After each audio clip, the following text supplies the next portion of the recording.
Welcome, sport management students, to another episode of our Zoomcast series, Interviews with Professionals. And today we are extremely lucky to be able to welcome our guest, Joshua Kusnick, who is a MLB player agent for over the last 20 years. So Joshua, thank you for being with us today. We really look forward to having you. Yeah, no, it's great. I'm happy to be talking about baseball today, which, Yes. with COVID's been difficult. For sure. So the opportunities out of these Zoomcasts are really essentially an opportunity for the students to understand different professionals in the sport industries, career, their story, how they got there, what helped them along the way. And it's really an opportunity to inspire, maybe motivate, or maybe enlighten students about different career paths that they haven't thought about in sport yet. Sure. So with that being said, Josh, I'd love to hear a little bit about your story and how you got to where you are. I was around baseball my whole life. I started collecting cards when I was 8 or 9, and forgive all the messages. That's the life of an agent. But no, I started collecting cards when I was like 8, and then I started going to all the baseball card shows through the 90s, literally from like 1990 on.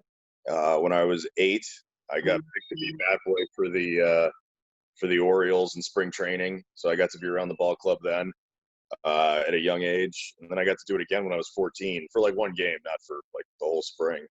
And after that, I started going to minor league games from the time I was 14 till 20. I would go to minor league games and big league games to get autographs. I'd get tons of cards signed. I would always get cards.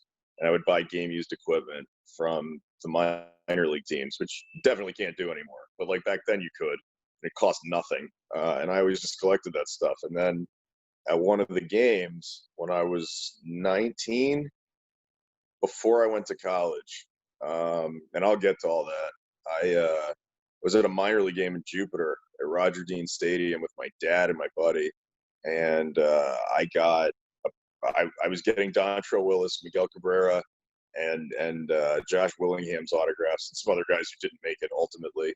And I think Jason Stokes was there too. But anyway, I was there getting autographs, and I got there early. And this is before Google and social media, so I had to like learn all that on my own by reading Baseball America's prospect guides, the website, the magazine. Like I just read that stuff like crazy when I was a teenager.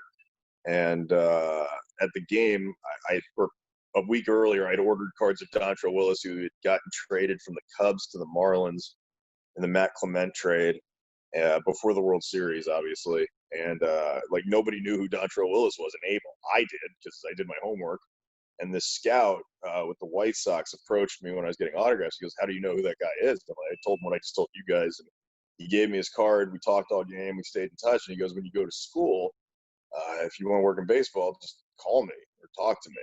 And I did. When I got up to college, I was around the FSU team. I went to FSU after high school. I took a semester off, and then I went to FSU. And the whole semester I had off, all I did was get autographs 24 hours a day. I went to minor league games, hockey hotels. Like I chased everything that last semester before college. And then I went to FSU, and I called the guy, and I started doing associate scout work for the White Sox for him when I was a freshman in college. And I went to Tallahassee Community College, and I was looking at Michael Saunders, who was a draft and follow of the Mariners back then. And I didn't love him. I mean, I wanted to sign him, and he belonged to another club. I wasn't an employee. I was just a bird dog. And I found the center fielder, and I asked the guy, "What do you do if you sign the next big thing and you give them to the organization?" And he said, "Well, you make your salary." I'm like, "Well, that's terrible. How do you keep the money?" He goes, "You have to become an agent." I'm like, "Oh, okay, I'm going to go do that." And he's like, "Good luck with that." And I did. I became an agent, and I signed one of the guys at Roger Dean Stadium when I went home. I'm going to get back to the Tallahassee, I promise. So I signed a guy when I came home from college. I was 20, and I guy's autograph I got. He said, "If you buy me a glove, you can be my agent." I'm like, "Okay, I'll buy you a glove." And I became his agent. And that guy got to the big leagues, and I got certified. But the guy in college in 2002 that I saw. I went back in 2003 and I signed him for me, not for the White Sox. Like I wanted to be this guy's agent. It was this really athletic kid that was not on any radar. He ended up going in the 23rd round. I'm like, this guy's good. And I signed him. And it was Lorenzo Cain. So I did pretty good for myself. So the reason I made it was I got a bunch of breaks for sure. But I knew how to scout. And that's why I lasted so long, is because I didn't need the internet to tell me who was good. And if you can do that, you're going to make a lot of money in sports. If you can't do that, you should quit right now. Seriously, there's nothing on the internet. If someone on the internet could tell you who was going to be good, they wouldn't tell you. They would just go do it themselves. No one like me is going to tell you who's going to be good beforehand. So I'm saying, if you can independently evaluate your own players without help from anybody, and you're like, well, that guy's going to be good, and this is why, and I know that, no one's going to tell me, I'm good, you can be an agent. If you can't do that, you should quit right now. Anybody can go get a law degree. Anybody can go push a pencil. I can go hire a lawyer. A lawyer can't go hire me. Right. So my point being is that's how I got started. But the skill set that you have to be an agent, I mean, there's a lot of things you have to do, which I'm sure we'll get to. The main thing is you can independently evaluate your own players for your own company, for yourself, or for a company you work for. Like if you brought me big leaguers that were going to make me money, you'll always have a job being an agent. But if you can't find guys that make money, then you don't get to be an agent. That's pretty much it. So that's how I became an agent. Is I started with baseball cards. Very cool. Very cool. As you can see, kind of in my background, I got a lot of autographs. I'm the same way. I think we met through a Facebook group. Yeah, we did. And I've met Marino many times down here in Florida. Yeah. That's excellent. That's excellent. Well, Josh, that's an excellent story. I love, especially that you started so young on this and got into the profession at age 20, which is really quite extraordinary. Freakish. Yeah. Going on, and you kind of touched on it, and it is something that I definitely want to get to for the students' sake, is can you talk a little bit more about qualifications, any certifications, skills, comps, anything that makes you good besides being able to scout effectively and identify talents? Anything? I mean, the mechanics, like I'll just speak to baseball because that's the one I know all of them, but like baseball specifically. You got to get registered in the state, which any of your students could go do right now if they want to go register as an agent. They could go do it right now. I mean, it depends on the state and the qualifications, but like some, you just have to send in a form. Most are fees, but you got to get registered like in the state. So if you're recruiting amateurs, you don't go to jail. You don't want a North Carolina situation. So, sport management joke. So that's the first thing is you got to go get certified by the state. And then, I mean, educationally, I mean, this is going to be heartbreaking right now, but it's irrelevant. It really is. If you have a degree in anything, I mean, you can go be an agent. Now, that said, there are things that can help you more than others. As an agent, first and foremost, if you don't have a background in business or finance, analytics, data, one of those things, you don't get to work as an agent. I'm the anomaly. I'm one of like 3 people that has a sport management degree that is an agent like full time. Now that doesn't preclude you from working in sports by any stretch. Like I know tons of people from college that have World Series rings now. Like there's paths in sports through the program where you can work forever and climb the ladder and do all those good things. But as an agent, your sport management degree really can't help you. It can't. I would say business. The classes in sport management that helped me the most were the teachers that taught finance that I nearly failed out of, and the teachers that taught the philosophy behind the psychology of fandom. So like, you know, the whole Berging concept and learning why fans spend money, stuff like that. I mean, 20 years later, I still use that. Now, do I use facility and event management for anything I do? No, it was worthless to me. I was taught by a volleyball teacher. Like there were tons of classes that had no use in reality, much less my sport. Now that said, if I didn't have a sport management program to go through with those 3 or 4 classes that I still use today, well, then I would have missed out on these things. So you gotta take the best out of it. And when I was at FSU, the program was horrible. I was there in the beginning, like the very, very beginning. And I mean, I went back as a lecturer. I'm actually banned from Florida State from speaking. Now, when I went back, I said that their program was an affront to education, and their best professors left. And I still talk to one of my college professors. He teaches at UCF now, and I actually might be moving to Texas. But anyway, there are people in that realm that can direct you correctly. So to get back on track, as an agent, you really need to have a business degree, law degree. And I don't mean law degree for like learning how to do contracts. I mean, you should just have one because it looks good. Literally, I can go, I'm not a lawyer. I've never been a lawyer. I understand contracts better than most lawyers. It doesn't affect me because I'm awesome as an agent.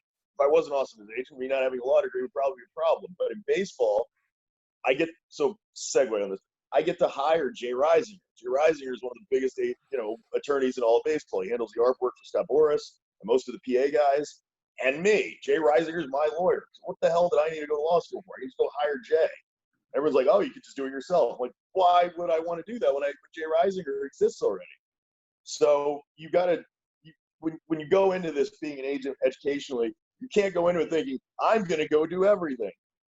Because I don't do everything. My whole job is distilled now to negotiating. That's pretty much all I do. Is when guys need to make lots of money, they call me to go do that. And I do some of the marketing, and I'm not a full service guy where, I don't do that, where I do their investments and their stock stuff. I have finance people for that. But like for me, you find your skill set to do it.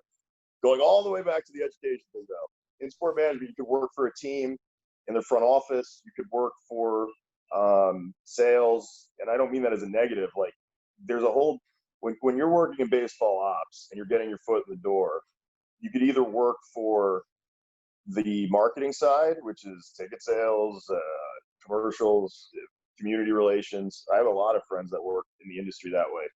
But if you're looking to work in the operational side, where you can be a GM one day, or you can work in ops, or you're scouting, stuff like that.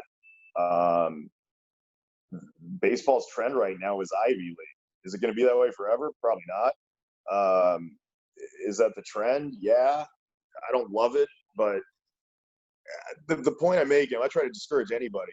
It's hard. If it was easy, we'd all do it. I gave up everything to go do this. I'm 38, not married, and divorced. For me, it was worth it. I regret nothing. I had the dopest life from the time I was 20 till I was 38. It was the greatest time ever. Not everyone got to do it. I've done things you read about. I'm going to probably write a book at some point. It's great, but it's not for everybody. It's isolating. You travel 300 days a year. You live in hotels. You do all that stuff. But if you love sports, I will stress with this: if you love sports and you're a fan, you really don't get to work in sports. Like that's the hard part.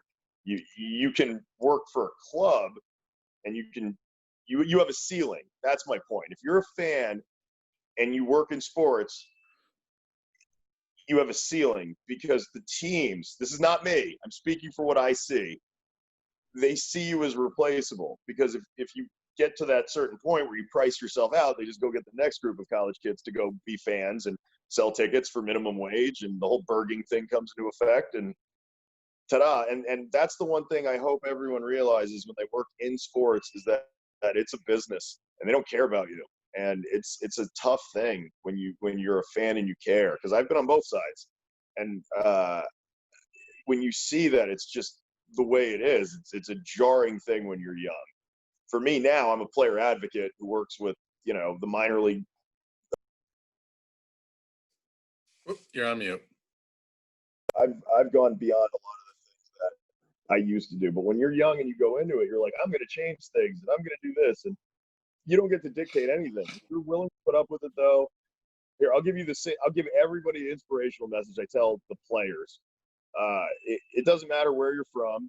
It doesn't matter really what your degree is. It doesn't matter what your skills are. Like if you have your skills and you have a degree, if you're good at whatever they need, they will find you. So as long as you max out your own capabilities, whatever they are, if it's good enough, they'll find you. And if the best you can do doesn't get you hired, you can keep pushing to a point, but that tells you something too. But these guys are really good at finding the people that they want. And if you're passionate about working, and I don't mean passionate as a fan. Anybody can be passionate as a fan, but like you really have that drive to just outwork everybody. That Jimmy Butler drive. I have that drive. I like Jimmy Butler doesn't seem crazy to me. Like, that makes inventing backstories to create enemies is like, oh yeah, I do that. Like it didn't scare me with Michael Jordan at all because I'm a crazy person too. He's just better at sports. But if you have that like competitive drive and you can channel it into work and education and school and turn that into a career, well, that's what you're supposed to do.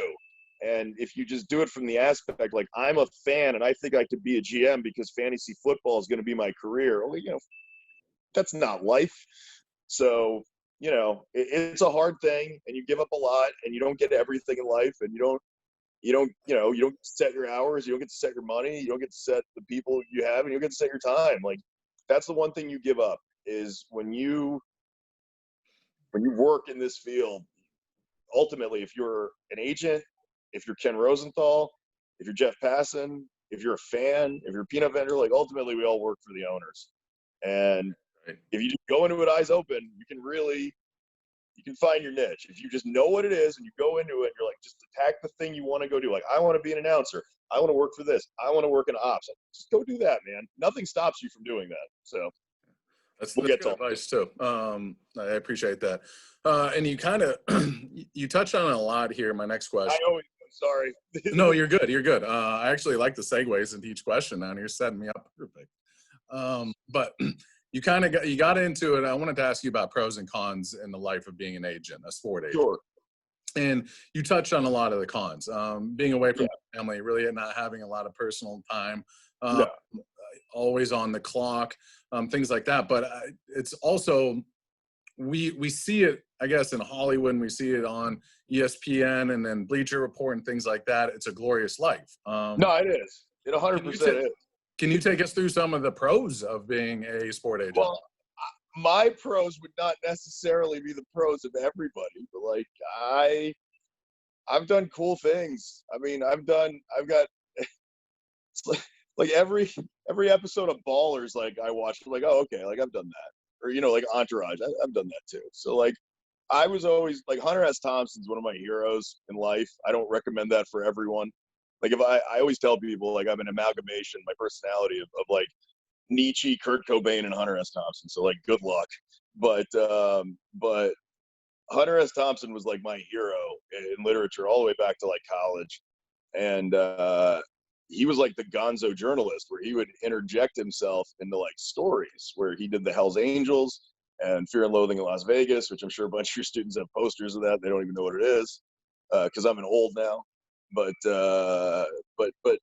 my point is that I ended up getting tagged with the whole gonzo agent thing where I was not really an observer and I was more so a participant. So I got to anything that the players got to go do on and off the field, I got to go do. And I think that was the best part of the career for me. Is like I wasn't an athlete, but like everybody got to know me within my career. I got on TV. Everything I ever wanted to go do in sports, I got to go do. And I'm 38, so like I like going through the cycle. I went through signing a guy out of high school, signing a guy out of college, signing a first rounder, signing a 40th rounder, got to the big leagues, had an A-ball guy, all-star, double A, triple A, short season. I've had every kind of all-star, minor league free agent, fall league, big leaguer, call up, pre-arb, ARB1, ARB2, ARB3, and free agency. I've literally done every single version of a contract there is in baseball. So for me, this is going to sound horrible to every single person here because like I got every single thing I wanted. And I still kind of hated it. And I like being able to do my job a lot. And I love it and I'm good at it. But players aren't baseball cards. They're people. And they can talk. And sometimes when they talk to you, it makes your life bad. And I don't like having my career at the whims of somebody else. It really takes the control out of things. And I'm not talking about injuries. So that's a big misconception. Like, oh, if I just find this guy in A-ball or in high school, then like I'm gonna find the next Mike Trout. I'm like, I guarantee you, the guy who found whoever is generally not the guy who did his contract. So it's ugly. When you're dealing with this kind of money, it's ugly. So like going back to the pros, the access, if you want that, and the money, I mean, it's going to sound terrible. The money is literally the only reason to do this. Like, it is. There's an ungodly amount of money that you have access to. It's if you're good at it and you can hang on, I mean, it's all there. And, everyone says you just need one. You need a lot more than one. I have 100 big leaguers. Like 3 paid me. I've had 1,000 minor leaguers. It's a hard job, man. Yeah, for sure. I kind of want to touch on one other thing, just because I know my students will be able to kind of attach to this pretty quickly. Yeah, you had mentioned ballers and entourage. Yeah. I know any sports fan or sport management student that has aspirations of becoming a sport agent has probably seen the movie Jerry Maguire. Yeah. Is a lot of that stuff that we see in Hollywood, is that factual? Is that No. When I talk about ballers, I mean the club scenes and the entourage club scenes with like the alcohol and the access and the girls, and that's all true. That stuff all happens. I've seen the craziest things. Boy, I can't wait to write a book like ever. If people still read books, I do. But like, I can't wait to write mine. I just told you Hunter S. Thompson was my hero. Can imagine Fear and Loathing in Las Vegas with baseball. So, but the movie part. So like, if you look at the contract negotiations on ballers, boy, is that stupid. It's just so stupid. None of it's good. Like, and they know it's not good. Like, it's just obviously bad. Moneyball, the movie. Oh my God, is that bad? None of that happened. Like, none of it. And the book sucks. I hate the book. I hate Michael Lewis for writing that book. But anyway, the movie, that's not how that works. I will tell you the most accurate things ever as a sports agent in any of these movies. When Jerry Maguire is going to shake Beau Bridges' hand about my word being stronger than oak, and then he fires him. You remember the Cushman scene? And he fires Jerry Maguire because he was walking around the winter meetings with the colored fella. Yeah, that's accurate. I've had that happen. That's because I represented predominantly black players in my career, and baseball has a lot of Southern players. I'm outwardly leftist. It is what it is. I don't care. But my point being is that doesn't fit well in baseball. So for some people, they're comfortable checking their opinions at the door for money professionally. I wasn't. And if people would ask me, did you cost yourself money by not towing the line? Yeah, tons. But I don't care. I knew that. That was a choice. Everyone has to make their own determination on what they want. People have other considerations. People have kids. People have families, mortgages. I don't have those things. So I get to do whatever I want, which it would be very hard for me to give that up. But even for money, I would never do that, which is why I had falling outs throughout my career with clients. But the movie point is that the stuff they got right in those movies is never the negotiation part. It's never the courtship part, because that stuff takes years. I met Jeremy Jeffress when he was 15. I didn't sign him until he was like 21. It took forever. But the stuff that's accurate, the other part is after Jerry got fired in that scene, when they were in the airport, he looked at Cuba Gooding Jr., Rod Tidwell, and he goes, "Do you want my jacket, Rod? Because I don't need it. I'm cloaked in failure." And that's generally how you feel as an agent most of the times. Because you get fired a lot. When you get fired, it's a lot of money that you lose. Like Kenley Jansen fired me before his big contract. Not the best day for me. Sure. So I kind of want to keep playing along those lines a little bit, not to bring up any negative parts of it or positive parts. But the question I kind of have is, we see baseball players and professional athletes, especially with social media, we see them in such a way. And you have direct back access to these players that fans don't see. Sure. Difference between players on what we see on TV and social media and what it's actually like working in the trenches with these athletes. Do you remember high school? I do. Do you remember the athletes? I do. Them with money. Okay. I can. It's not. I wasn't. growing up, I played hockey. I played hockey in high school. I played hockey in college. I'm a 5'7" guy from Florida. I wasn't going to play in the NHL. That was the end for me. But I played hockey a long time, and I was around athletes all the time, but I was always still a nerd. My best friend's a professor at Duke. My other best friend's an engineer at NASA. Other one's a corporate attorney, and the other one in our crew is a pharmacist. Like, I was the nerd. I was with nerds, but I played sports, and they're still my best friends now. Like, my high school crew is still, we still play fantasy sports. The reason I like them also is they couldn't care less what I'm doing because they were the ones getting autographs with me. They think my job's weird, so they don't care at all about it. They've met Lorenzo Kagan and Brantley, and they're like, yeah, I don't care, like, at all. But I would say, I don't know, man. It's just you do this long enough, you see everything, and the guys generally are pretty good guys. But when you're an agent, it's a different metric because they can be good guys, but are they a good guy to their agent? Like, that's a different thing. Does that make them a bad guy because they made a business decision you don't agree with? Like, now there are guys that I absolutely hate. Like, there's bad guys and everything, but there are guys here. Jim Miller, former Yankee pitcher. He was retired 3 years. I got him his job with the Yankees, or he got himself his job. I don't want to say that. He works for the Angels. I helped him through the interview process. He's in scouting. He played in the big leagues. He was in the last game of Yankee Stadium. Had a really good career. I talk to Jim every week. We're still friends. Adrian Nieto and I went to a baseball card show last week. He's done. And now he's playing with cards with me. Like, there are guys. Michael Brantley was a groomsman at my wedding. So there are guys that are awesome. But, like, do you guys know the real Michael Brantley? No, not at all. He's this stoic monster on television. Do I know that Michael Brantley? No, I'd make fun of that Michael Brantley because Michael's a goofy idiot. So, you guys will never see that. The media doesn't believe me. You could ask him right now. He would deny it. No one would believe me. But I know Mike. So, I got my stories. And then, Lorenzo Cain. I'll give you a good example. Lorenzo Cain. The way you see Lowe on TV, that is exactly how Lowe is 24 hours a day since he was 17 years old. Same exact way. Bouncing, goofy. Lowe is the most authentic player I've ever seen in my life. Lowe is exactly how he is. But then, you have other guys like, that I work for, like, there are guys I work for that aren't the way they are on TV. Sure. And that's why I figured I wanted the students to be able to hear that a little bit, because it's always interesting what we're exposed to and what it's really like. And I think that's something to know. I'll make a specific caveat about one player. I don't mind doing this because, who the hell cares about me? Trevor Bauer.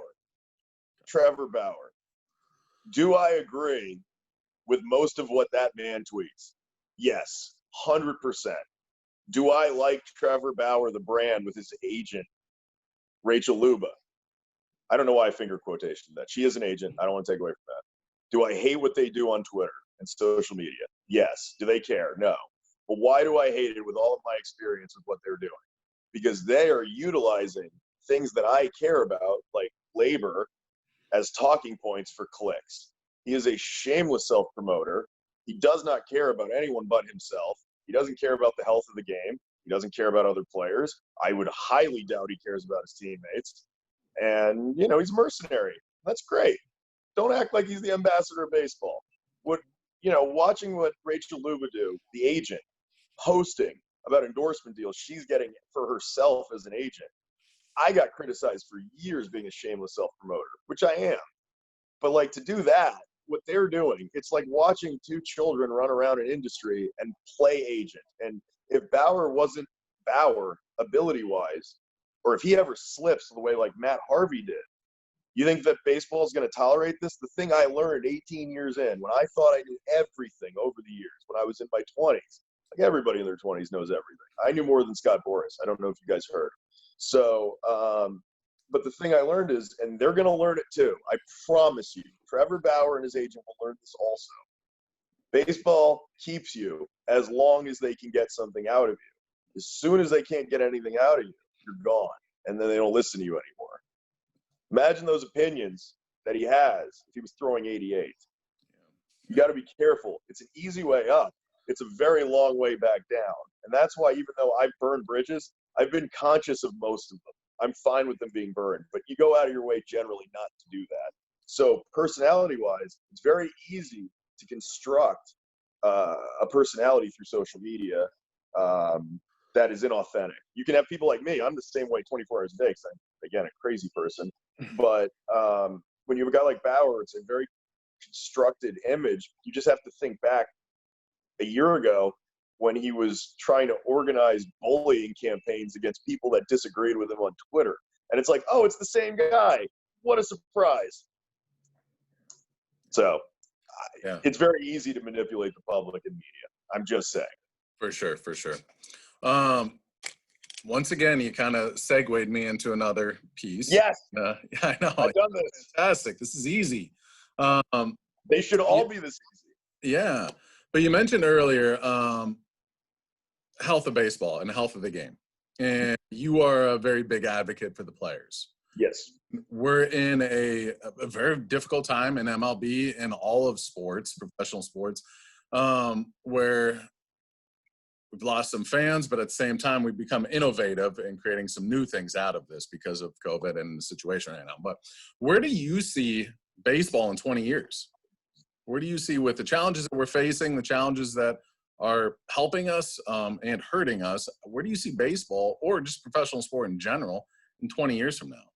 Baseball, I can't speak to, which is ironic given my job, because a lot of it, the health and the future of what's going to happen, I believe is directly tied to next year's CBA negotiations. So depending on what happens with that, I don't know what's going to happen. I would say we're losing fans. I think it's going to continue to change. I think the fan base for baseball is dying out, which sucks. They need to innovate and bring in a different generation. They've completely, but the MLB and the MLBPA have completely mismanaged the evolution of esports and gaming.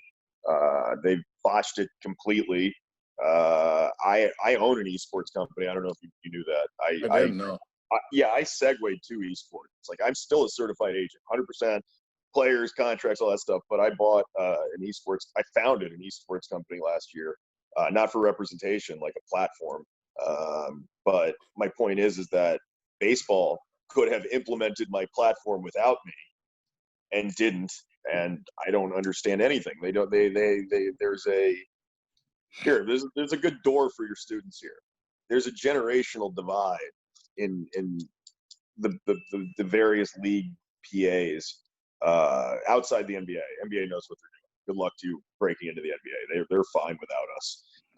But baseball has a complete lack of any understanding about social media, a complete lack of any kind of 21st century marketing, viral campaigns, fair use of their images. Like they try to shut down my buddy Rob, the pitching ninja. They literally try to deactivate his account because they said he was using unauthorized footage. Like baseball doesn't understand anything with respect to how to market the game. They're really bad at it, and I'm worried about that. I'm worried about the CBA talks, because generally fans side with labor, which I don't, or fans side with ownership versus labor, which I'll never understand. But the owners continue to have all the money, and the players want their share of it, and owners want to pay less, and that's going to be the fight forever. And if I'm worried about the health of the game long term because of things like that. The game itself always tends to figure itself out. I hate the shift. I hate the DH.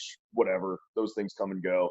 But the business side of the game is a mess right now. And perfectly honest, I don't know why anyone would want to work in baseball right now. I don't want to work in baseball right now. My friends, I mean, are you guys aware? I don't know. I might be sharing this with you guys. Are you guys aware of the terminations that the ball clubs are doing right now to like their organizational staff, scouting, grounds crew? We've talked a little bit about the ideas about moving forward with less and less minor league teams. Yeah, that's done. That's done. But I mean, like, for instance, one ball club, I mean, obviously my relationships are not just, it's not a video game. Some of my best friends are general managers. for real. Like I knew them when they were scouts, and now they're GMs. So like there are people I talk to, like during the week, I'll be like, "Yo, did you set your lineup?" And it's the GM of whoever, you know, like 'cause I'm in a fantasy league with one GM. Like we're all friends. Like this, we all work together. We're all in the same industry. You know what I mean? Like we all. It's not like I just call Brian Cashman and be like, "Hey, I have this player and there's a contract." Like that would be weird. Like give me $100 million. We talk once a year. So people have a misunderstanding and stuff like that. So I'll I'll text the GM and be like, I'm at the zoo with my kids. I'll be like, I don't care, text me. I just saw something funny. Like it's like a normal thing. We're all people. So that said, the lightheartedness ends. But these guys have to make these decisions because of ownership, where the money markets are frozen, the teams are leveraged from other things before COVID. Smaller market teams don't have access to finances. And now organizations have to lay off 50% of their employees. Like, I don't mean players. Like, people are worried about the payroll slashes. One of my friends has to go fire 300 people because his owner made him. And the reason he isn't quitting is to save everybody else's job, which sucks. This is the grown-up stuff we all hate dealing with. And, that's the part that I don't like. That's the part of baseball that you run into, that, you're working a business that's run by, if you're someone like me, it's run by 30 billionaires and you're at the whims of these billionaires, and you wonder when you go to work why your minor league client is making below minimum wage to save Artie Moreno $12. Yeah. So if you guys want to go into this thinking you can change things, I implore you to make a difference. But boy, is that hard when they have all the money. Yeah, for sure. Absolutely. Joshua, I know we could continue talking about all this all day, but I know your time is valuable here, especially. Not that valuable. It's COVID. I'm DL. But I got kind of two questions left for you. No, anything, yeah. And these could be baseball, or these could be personal related, but I think they'll really the students could value from them. They kind of go hand in hand. So again, you got into the industry at a very young age. And you probably had people along the way that might have helped you or guided you or given you advice that you've really been able to spin your career into. So with that being said, can you recall like a milestone or some advice that somebody gave you that has proven beneficial? Yeah, there's two, 100%. The first guy, Joe Butler, who gave me his card at the game, 100%. I still talk to him every week. Every week I talk to that guy. He's known me since I was 19 years old. I'm 38. He's literally known me half my life at this point. And I still remember the day that we hung out at Jupiter at Roger Dean. He literally still asks me what happened to my friend I was with, because he was an idiot getting autographs and I'm the one who paid attention to work in sports. And my friend that day, true story, I want to be the GM of the Dolphins. I want to be the GM of the Dolphins. I'm sitting there talking to a scout and I'm the one who did it. My friend sells autographs at age 38 still. But that guy gave me a card and said, call me. And I did. And now I'm here. So if someone does that to you, you should probably, follow up with them. I would, a lot of people don't, and they'll send an email. It doesn't work. Good luck to all of you children. You can't send an email. You can't send a tweet. You can't send a text. You know why? Because I get tons of those. They all look the same, and none of you are special, and you all want to work in baseball, and I can't tell the difference. Now, if someone calls me or writes me a letter, I got a 4-page letter from a college student the other day. Literally mailed me a 4-page letter, front and back. It was like 8 pages. And it wasn't bullshit. Forgive the language. It wasn't. It was very well thought out. It was something I would have written when I was that age. And I wrote him back, and now I hired him. Awesome. He's interning for real. This random ass kid from Boston. He sent me a letter. Yeah. I called him, and I really liked him. But then the other one, Murray Cook, the GM of the Yankees and Expos, the guy who drafted Randy Johnson, and the only GM to ever work for Marge Schott and George Steinbrenner as an owner. Cool story for Murray. He's like 80 or 75 now. He's Canadian Hall of Fame. I also still talk to him every week. I met him when I was younger, and in 2010, I had a first-round pick named Kellen Deglin, who's a huge bust. He's in Double-A for the Yankees now. And in high school, he was a stud. And I remember I'm going to segue part of this. So the negotiation I had for that with the Rangers They called me like 10 minutes before the pick, and they said, here's $1 million. The slot's 1-3. You better take it, because otherwise your guy's going to go in the 3rd round, and then he's going to fall, lose money, and we're just going to take the prep outfielder from California and screw your guy. So I talked to the kid takes the money, and that was it. Funny segue, the guy who bullied me from the Rangers is still there. Joke's on him. They took my guy, who was a complete bust, and the prep outfielder from California who went with the next pick was Christian Yelich. So, ha. But my point is, after my guy busted and got his $1 million, like the second he got his $1 million in 2010, he went from the best prep high school catcher I'd seen since Joe Mauer. This kid went like 18th. No, he went 21st overall. He was the second highest drafted Canadian of all time at that point. He was the best prep catcher I'd ever seen. He built a batting cage with his dad in British Columbia. Like, do you guys know how good you have to be at catching to be a first-round pick from British Columbia? Right. Like, that kid was that good. He was on the national team, played against Bryce Harper in high school. Like, this was the dude. The second he got $1 million, it was over. Kid sucked. He was horrible. Go look at his numbers. Fall league, or, every league he's ever been in, he's been horrible. He's like 31 in AA right now. And obviously I don't work for him anymore. But that's not my point. I asked Murray Cook, what the hell did I miss? I don't get it. I missed it. The industry missed it. The Rangers missed it. How did we all miss this? He's not on drugs. For all intents and purposes, he works his ass off. He's a good kid. But, like, what did I miss? Like, how did you ever wonder how a team takes a first rounder and he sucks? I'm going to tell you what I missed on this one. Is that Murray Cook told me, when you have an amateur player, you have to figure out if he's one of 3 kinds of kids. Or you have to figure out if the kid knows what kind of kid he is. You have 3 players when you're scouting amateurs. You have kids that are happy to get a signing bonus, kids that are happy to get drafted at all, and big leaguers. And my kid was happy to get drafted and get $1 million. His goal was completed. He didn't care about getting to the big leagues. He didn't, because he got his $1 million. I completely missed that. So did everyone else. And that's what happened. And if I didn't get that from him, from Murray, I have no idea how many more times I would have screwed up after that. I had a 5th round pick one time, same scenario, Bruce Side for advice, scouting director for the Brewers. 2008, I had the #1 JUCO player in the country. He went to Bryce Harper's JUCO, a kid named Devin Shepard. He was a CCSN. Literally 6'4", 230 pounds, Delman Young clone. And I tried to get him to go to Chipola Junior College, which is where everybody goes. Tyler Flowers, Jay Chapman. I mean, they've had like 50 big leaguers. Adam Lowe and Russell Martin. Anyway, so the kid decides to go to CCSN, which is a wood-bat junior college. When you're in college, you're a power hitter. Hit with the aluminum as long as possible to inflate your numbers to get more money. He goes to CCSN. He sucks. He gets 1 home run the whole year in Nevada. On the road, in Florida, at Chipola. Ha-ha. True story.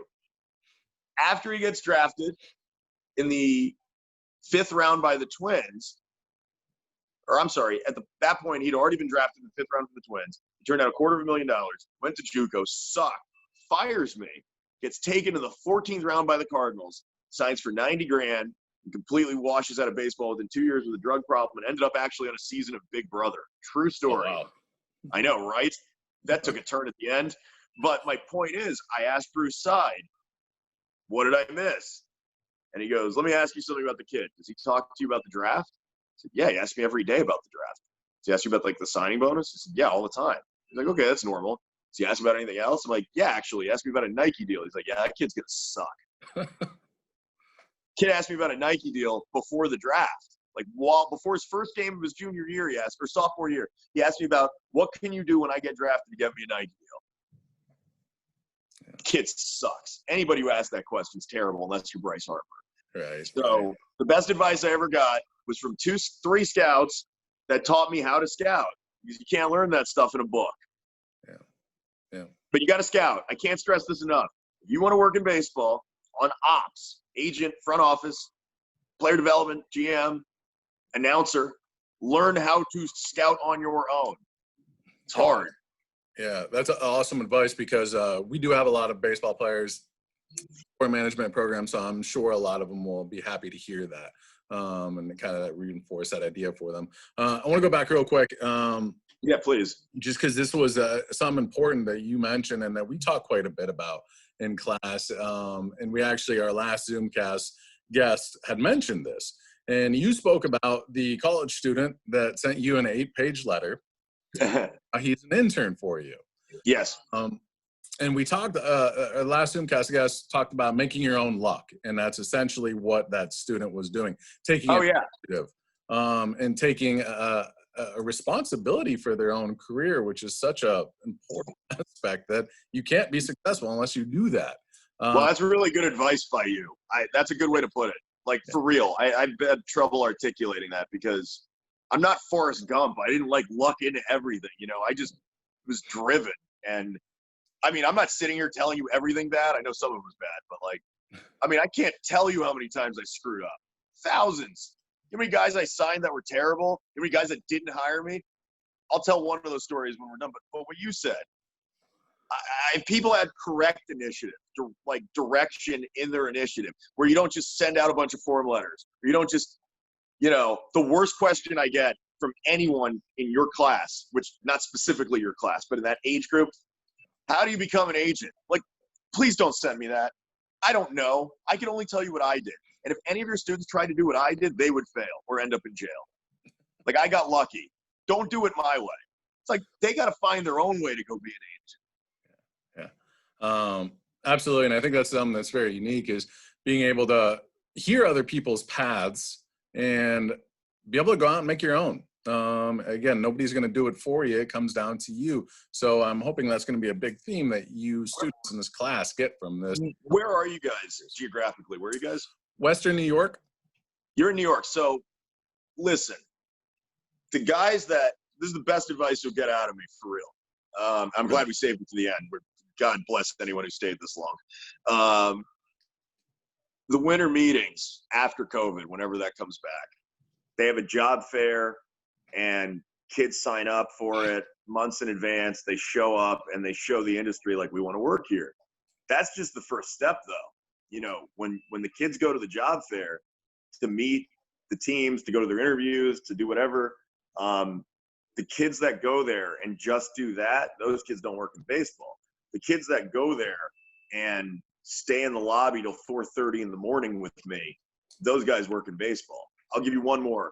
So there were 2 kids that I met at 18 years old at the job fair at the winter meetings years ago. And every year at the winter meetings when I go, I always try to grab some college kid, like to tail me through the winter meetings so they can see what I'm doing. I do it every year. And I didn't do it last year, though, because I got annoyed by every single person I spoke to. But the 2 that I picked where were they? One was in San Diego, and then the next year was in Washington, D.C. The one in San Diego, the kid Bryson Osmus works for the Angels now. I grabbed him the second I went to the winter meetings. We talked, followed me for 3 days. I introduced him to everybody I knew, and now he works in baseball. The other one, Andrea LaPointe, an 18-year-old woman from New York. She graduated college early. She was like a double major, speaks 3 languages, knows baseball better than anyone I know. And at 18 years old, she got hired by the Angels, and now she's running their Latin American ops at like 22. And that's the kind of people, your class isn't competing with me. Like, I already made it. Like, good luck to all of you having a better career than me. Like, mine's awesome. When you guys get 100 million, call me. So you're competing against girls like Andrea LaPointe. I just told you at 18, she'd already volunteered for a political campaign, spoke 3 languages, and thousands of other things on her resume that she actually did, not as a resume builder, because that's who she was. And now that she's in the front office, got her foot in the door doing BS work with the Dominicans, like Latin American operations, like get them acclimated to America, teach a class, whatever. Now she's literally signing free agents with full autonomy, like literally. So even though I started young, Andrea LaPointe had no ties to baseball at all. She was some girl from New York, went to the winter meetings, and then the whole industry saw her. David Stern, another guy, was an intern, and now he's the GM of the Brewers. You know, Nick Kroll, my buddy with the Reds, he was a grounds crew member that worked for the front. Like that's how he started in 2002. Matt Arnold, same grounds crew and video guy. The 2 of them were in the video room when I started, and now Matt's the assistant GM of the Brewers, and Nick's the GM of the Reds. and David's the GM of the Brewers. Like, Jason Parks was my client. He's the assistant GM of the Diamondbacks. Like, all the guys I came up with, Kevin Goldstein's with the Astros, Nate Silver owns 538. You know, I worked with Nate at Baseball Prospectus. So the guys that everybody's coming up with, if you guys go to the winter meetings and you meet the people from all over the country that are there, if you're one of the people who sticks and you stick with it with those other people who stick, look where all my friends work. Look where I work. If you just stick and they don't throw you out, you know, if you give a demonstrative skill that no one else has, you will work in this forever. If you can do something that another college kid can do, that isn't, I've had college kids legitimately do this. They'll email me their scouting reports. Like, this is the data that I did. I did the analytics on this kid. I burned every single one of them. Not one kid knows what the hell they're talking about. I don't care what the reports say. They don't know how to scout. Don't send me that. Tell me you want to learn how to scout. I don't care what your opinion on Garrett Cole is. You're a fan. Right. And that's the thing is if the kids have, and you know this as a teacher, there are kids in your class that absolutely will not make it. There are kids who will make it. But as long as everybody finds their correct, like, their lane, and I don't mean lane like you're boxed in, but if somebody finds what they want to go do, I mean, they should just go do it until they can't do it anymore. And that's the thing. You got to be all in with this. If you have a kid in your class that says, well, I want to be an agent, but if that doesn't work out, I want to work in ops. Or if I want to be an announcer, but if that doesn't work, I can do. No, you don't get to work in baseball with options. Minor league players make nothing and have nothing to fall back on. It's the same for agents. I was on food stamps by 2008 to keep my company open, for real. And like, that's what to make it as an athlete is the hardest thing. To make it in sports, to get, like, for them to pay me money to work in sports, that's like the second hardest thing. So just know, as hard as your classes are, real life's way worse. And you're competing against the whole world and a bunch of sports fans. And I would say, if any of you have a passing interest in gaming or esports, there's a whole industry that doesn't have correct representation of agents yet. And I think in the future, what you asked me about for baseball, and I said this at the winter meetings a few years ago, and I hired a kid from Lynn University. I met at the winter meetings. I asked the kids to raise their hands. 3 years in, he's worked for me, for real. And I said, out of all of you, how many of you work in esports and know about gaming? One kid raised their hand. That kid's worked for me for 3 years now. And if anybody in your class, and I don't mean an interest, like they're gamers, I mean, that's good too. But if they have an understanding of the mechanics of the business of gaming, the revenue streams from YouTube and Twitch, stuff like that, and they understand the demographic, there's a whole industry. Scott Boras of esports does not exist right now. Someone could go do that. I wish I could do that. It's I'm kind of, and again, that kind of brings us to our last kind of close on this, but I'm glad you talked about that, because we spent the better part of the first and second week of my intro to sport management course talking about what has gotten us over the last 50 years to where we are today in sport, and then also trying to be innovative and thinking about what's going to get us into the future. And that was something that predominantly 95% of the class came up with, was esports. And 100%. We're starting to see it every day and everywhere. So I've been in for 2 years. It's insane. Yeah. Or even Jamestown Community College, where they're all students at. We're right now in the process of implementing an esports team at our school, and all these JUCOs and all these Division I, 2s, and 3s are starting to. You know the opportunity for your students to go be an esports agent right now? It's absurd. I wish I was in college just signing gamers right now the way I signed A-ball players. There's no overhead. The contracts are 100% in favor for the agent, because there's no governing body, there's no PA, there's no gamers association. So your contract could be in perpetuity for all I care. So I'm just saying, if somebody had the drive to just want to be an agent, regardless or irrespective of the sport, which is how I was generally. I mean, listen, the history of baseball is my favorite thing in the world. Anyone who knows me knows this. It worked out that way. Could I have been an NHL agent? Could I have done the NBA? Like, mechanically? Yeah, I could have. I just liked baseball better. I was better at it. Either path for me. But esports, I tried to catch up on. Most agencies don't have the infrastructure to handle what's required from a gaming client. There are a couple in California, big companies that threw tons of money at development, computers, sponsoring, blah, blah, blah, blah, and they're trying to like take over the industry and whatever. But the boutique agent, the small agent, the Scott Boris, the me, that doesn't exist in gaming and esports right now. And if somebody was organized and had a good enough player and a plan, oh my God, the opportunity in gaming and esports for representation, I mean, for even sport management, let me tell you how you could utilize sport management specifically for that, is that those athletes, give or take, they're paid professionally. I'm not arguing the merits of their athleticism. I don't think they're athletes in the traditional sense, but they're entertainers, but call them athletes. As a sport management person in this demographic, like that age, not 38, your student's age, if that generation of sport management majors treats the esport players like athletes, whatever agent figures that out, that legitimizes the gamer as an athlete, bro, that agent's gonna make all the money. If he just went up to all the best gamers, like not the ones you see on TV now, like the next, go scout gamers, go figure out how to scout them and go do that. And then you sign those guys like, listen, you're an athlete, I'm an agent. We need to take this seriously. We should implement everything that happens with a professional athlete and do it for a gamer. Ninja's doing it, but why isn't it more applicable to everyone else? And my answer is it should be.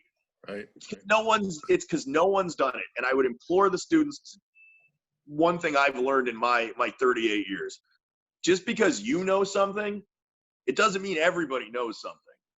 It's sort of like with baseball cards. If you and I know the price of a card on eBay, we know that. But like Joe Fan doesn't know that. And sometimes have that bias where we take it for granted that everyone knows what we know. And if you guys think of something and you don't see it and no one's doing it, don't immediately think you're stupid. Chances are you probably thought of something that hasn't been done yet for various reasons. So maybe someone didn't think of it. Maybe it's not practical, whatever. But you should always go search it out. I started an esports company. I didn't know if I could do that. I don't know how to do that. I became a sports agent. I'm not a lawyer. I have an irrational sense of self where I always figure it out.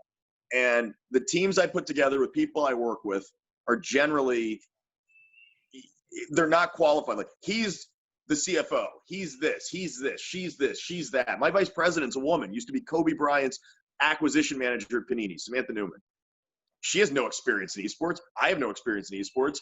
Matt Vinola, the assistant GM of the Texas Rangers, had no experience. Carlos Aswahe, second baseman, knows. We all were smart, and we put it together because we had a bunch of smart people in a room figuring it out together. And if you just have a bunch of smart people and you have drive and some direction, you guys will figure it out. But I'm telling you, I implore all of you, whatever your love of baseball is, it's fine. It's hard to work in baseball. But there is a huge financial opportunity in the representation world for gaming and esports and stuff like that. Not the influencers. That's a different world. They have agents. But the gamers. If somebody went to the NBA 2K League and signed those guys like they were athletes, someone will make a lot of money. And just so you know, I signed the entire NBA 2K League for my platform, and I just don't understand how none of them have agents. I have no idea how the league, just so you guys know, hang on, sorry, just grabbing the charger. The league runs the marketing for those players. In any other sport, that would never be allowed. Imagine if the Yankees told Gleyber Torres what deals he could take. Right. So anyway, that was the rant. Sorry. So no, that's excellent. Yeah, that's excellent. Joshua, I want to sincerely thank you for taking this time with us. I think you gave us a lot of excellent pieces of wisdom, advice, nuggets, and insight into the life of an agent. And these are all things that are going to value and benefit my students. So I hope so. I sincerely appreciate it, and I know they will as well. I wish I had you as a teacher, man. I'd be less angry today. But I will leave you with one thing though. Yes, please. The best. Somebody asked me though, I did an interview with John Boy. I know those guys, Jimmy O'Brien, Samantha, my vice president's Jimmy's agent. So small world. So by the way, there's a joke about me. Derek Jeter hates it when I name drop. So anyway, stupid joke. I name drop a lot. Anyway, no, but the advice is for this career. Somebody asked me. It was Jimmy who asked me this. John Boy asked me this on the show. He goes, "Is there anything in your career after all this time, the way you are now, that you would do differently?" that you regret. And I don't have a ton of regrets. I really don't. I mean, maybe I wouldn't have wasted time on certain guys, but I always did my own thing, and I did it my way. And at the end of it, now, I don't regret that I ended up this way. But it's true. If I put on a suit my whole career, I would have made so much more money, millions. And then Jimmy asked me this. Well, do you regret it? Like, you're still you, but you lost millions not putting on a suit. Would you change anything? And I told Jimmy the same thing I'll tell you guys. Yeah, I would have put on a fucking suit. But no, I'm kidding. My point is, everyone should just be themselves. Be honest with people. People remember and have a long memory. There's no cutting corners. There's none. I spent hours doing this. Like, I would spend 12 hours at the field, 14 hours in a minor league game. There's no substitution for any of this. You will never shortcut your way in. And if you do shortcut your way in, we'll all find you out and throw you out afterwards. Like, Right. We will. But I'm telling you, if you guys put in the work and you can find a way to balance, getting through school and taking something out of it, and then spending time after COVID around the field as best you can. Like, when I had it, it was easy, where I could just go to the field early and talk to every single scout there and harass them, and it only took one that would like me. I don't know what that world's going to look like afterwards, but you should always reach out to people that are working in the industry so they can tell you the truth. And if you have somebody telling you, like, you can work hard and live your dreams, you guys can work the hardest, do all the right things, and still not get into this, because it's an ugly business. But if you do things your way and you listen to people smarter than you, which is like the most important thing ever. I'm as stubborn as they come. But I told you about Joe Butler, Murray Cook. Do I have a right to have this high of a standard of people I think are smarter than me? No. I need way more humility. I hope you guys have it way more than me. But if you listen to people who are smarter than you and then implement it in your own life and do it your way, it makes things easier, because there are people that have done it before you. And I would just implore you to just really do the right thing with this, or you're going to end up like, look at John Coppolella, look at the guys that aren't around anymore. Look at every, there are things that happen still within the sport, but, as long as you guys do the right thing generally and just work really, really absurdly hard, and you said you had players in your class, however hard those players think they have to work to get to the big leagues, that's how hard they would have to work to also be an agent. And if they want to be a big leaguer and an agent, they got to work twice as hard. I don't wish that on anyone, but there's no substitute. And I know I sound like the old now, but it's so many hours of repetition. It's so many hours of time. And I don't mean to, if you don't have people skills, and I'm not saying you have to be like me, I have some disability with this, whatever it is, some personality disorder. But like, if you are shy intrinsically, you can't do this. You got to be out there. You end up on TV. Like, the goal is to be successful financial. So I'm just trying to give you the last of the advice. Yeah.